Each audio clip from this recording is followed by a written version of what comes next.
1945. A Segunda Guerra Mundial termina. Impérios europeus que dominaram o Oriente Médio por décadas estão arruinados.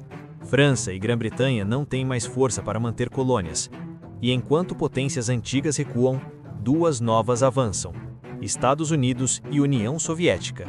Olham para o Oriente Médio e veem algo irresistível: petróleo, posição estratégica e uma região fragmentada, perfeita para influenciar.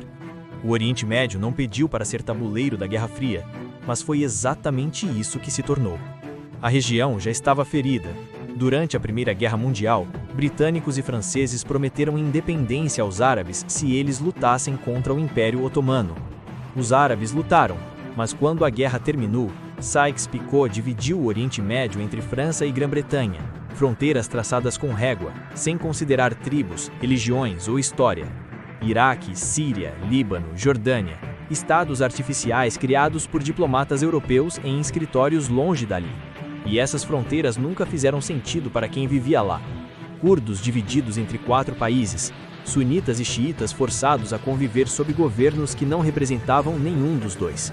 Minorias dominando maiorias, maiorias oprimindo minorias. O Oriente Médio que surgiu após 1919 não era resultado de escolhas locais, era produto de colonialismo. E quando a Guerra Fria começou, aquelas feridas abertas se tornaram oportunidades para superpotências. 14 de maio de 1948. Israel declara independência. No dia seguinte, 5 países árabes atacam. A Guerra Árabe-Israelense de 1948 começa. Israel vence, mas o conflito planta sementes de décadas de guerra. E imediatamente, a Guerra Fria se infiltra. Estados Unidos apoiam Israel. União Soviética apoia países árabes, não por ideologia local, mas porque cada lado queria aliados na região. Israel se torna posto avançado americano. Egito, Síria e Iraque se aproximam de Moscou, e o que poderia ser conflito regional se transforma em extensão da rivalidade global. 19 de agosto de 1953. Irã. Mohammad Mossadegh, primeiro-ministro democraticamente eleito, nacionaliza a indústria de petróleo iraniana. Até então, o petróleo iraniano era controlado pela Anglo-Iranian Oil Company, britânica.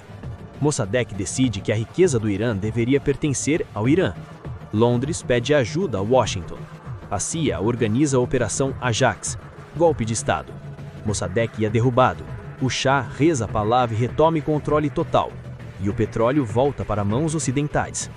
Para os iranianos, foi traição. Um governo democrático destruído por interesses estrangeiros. E 26 anos depois, aquilo voltaria para assombrar os Estados Unidos. 26 de julho de 1956. Gamal Abdel Nasser, presidente do Egito, nacionaliza o Canal de Suez. França e Grã-Bretanha dependem daquele canal. Israel vê Egito como uma ameaça existencial. Juntos invadem. Mas algo inesperado acontece. Estados Unidos e União Soviética, pela única vez na Guerra Fria, concordam. Ambos condenam a invasão. Eisenhower força britânicos, franceses e israelenses a recuar. Não por princípios, mas porque Washington percebeu. Colonialismo explícito já não funcionava. Influência precisava ser mais sutil. E Nasser se torna herói do nacionalismo árabe. Um líder que desafiou potências ocidentais e venceu. Moscou viu oportunidade, armou o Egito, financiou projetos e o Oriente Médio se dividiu ainda mais entre blocos. 5 a 10 de junho de 1967. Guerra dos 6 Dias. Israel ataca Egito, Jordânia e Síria preventivamente. Em 6 dias, destrói forças árabes, captura a Península do Sinai, Cisjordânia, Colinas de Golã e Jerusalém Oriental. Foi vitória militar esmagadora, mas politicamente criou problema permanente. Territórios ocupados, refugiados palestinos, humilhação árabe e mais dependência de superpotências. Israel se tornou ainda mais ligado aos Estados Unidos. Países árabes derrotados se tornaram ainda mais dependentes da União Soviética. E a cada conflito, a Guerra Fria se aprofundava na região. 6 a 25 de outubro de 1973. Guerra do Yom Kippur. Egito e Síria atacam Israel no dia mais sagrado do judaísmo. Dessa vez, árabes têm sucesso inicial. Israel é pego de surpresa e, pela primeira vez, superpotências quase entram em confronto direto. Estados Unidos realizam ponte aérea maciça para reabastecer Israel. União Soviética faz o mesmo para o Egito e Síria. Ambos colocam forças nucleares em alerta. O mundo novamente à beira de guerra total, por causa de um conflito no Oriente Médio. A guerra termina com cessar-fogo negociado, mas algo mudou. Países árabes perceberam que podiam usar o petróleo como arma. Embargo de 1973. Preços quadruplicam, economias ocidentais entram em crise, e pela primeira vez, o Oriente Médio não era apenas tabuleiro, era jogador. E no meio de tantos conflitos geopolíticos é fácil esquecer o custo humano. Famílias destruídas, gerações inteiras crescendo em guerra, pessoas comuns que apenas queriam viver em paz, mas se viram presas em jogos de poder global. Às vezes, no meio do caos histórico, precisamos lembrar da humanidade por trás dos eventos, da necessidade de renovação diária, de perspectiva além da política. Se você busca esse tipo de reflexão, recomendo o livro Café com Deus Pai, Porções Diárias de Renovação, de Júnior Rostirola, pela editora Vida. O link está na descrição. Mas voltemos à história que moldou a região. 16 de janeiro de 1979. Shah do Irã foge do país. A Revolução Islâmica começa. Ayatollah Khomeini retorna do exílio. E em novembro, estudantes invadem a embaixada americana em Teherã. 52 reféns. 444 dias de crise. Para os iranianos, foi vingança pelo golpe de 1953. Para os Estados Unidos, foi humilhação. E o Irã passou de aliado estratégico para inimigo número 1. Mas a transformação não acabou aí. O Irã se tornou república islâmica, teocracia xiita, e isso mudou completamente o equilíbrio regional. 22 de setembro de 1980 a 20 de agosto de 1988. Guerra Irã-Iraque. Saddam Hussein invade o Irã, e o mundo toma lados. Estados Unidos apoiam o Iraque, União Soviética fornece armas para ambos, os países do Golfo financiam Saddam. Israel secretamente ajuda o Irã, porque prefere ambos enfraquecidos. 8 anos de guerra, 1 milhão de mortos, armas químicas, criança-soldado, cidades bombardeadas. E no final, fronteiras exatamente onde começaram. Nada resolvido, apenas destruição. Mas para as superpotências não importava. O objetivo era manter a região instável o suficiente para depender de apoio externo, mas não tão instável que fugisse de controle. 25 de dezembro de 1979 a 15 de fevereiro de 1989.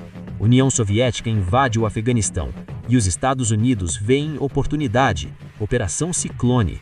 CIA arma, treina e financia mujahidin afegãos, guerrilheiros islâmicos que lutam contra o comunismo.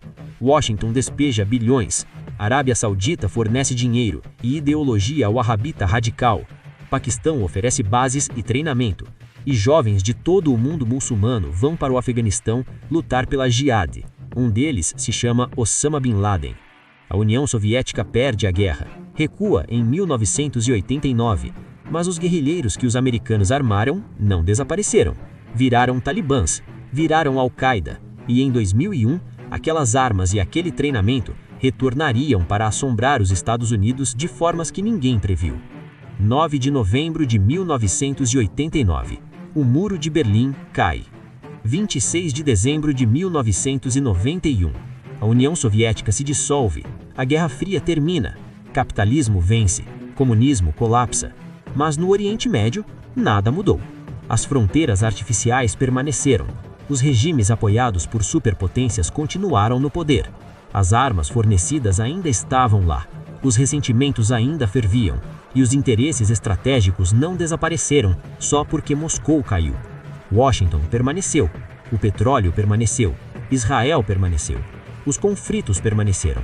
Para o Ocidente, a Guerra Fria havia terminado, mas para o Oriente Médio, nunca realmente acabou. Apenas se transformou.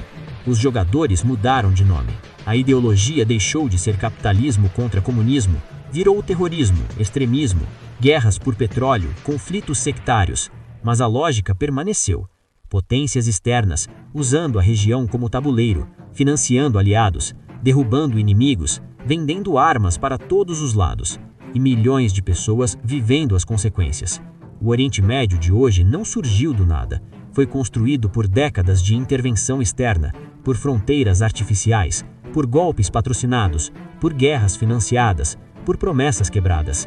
E até entendermos isso, nunca compreenderemos realmente por que a região continua em chamas.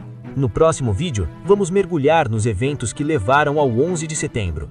Como guerrilheiros que lutaram pelo Ocidente se voltaram contra ele. Como o Oriente Médio que as superpotências moldaram acabou gerando o terrorismo que definiria o século XXI. Até lá!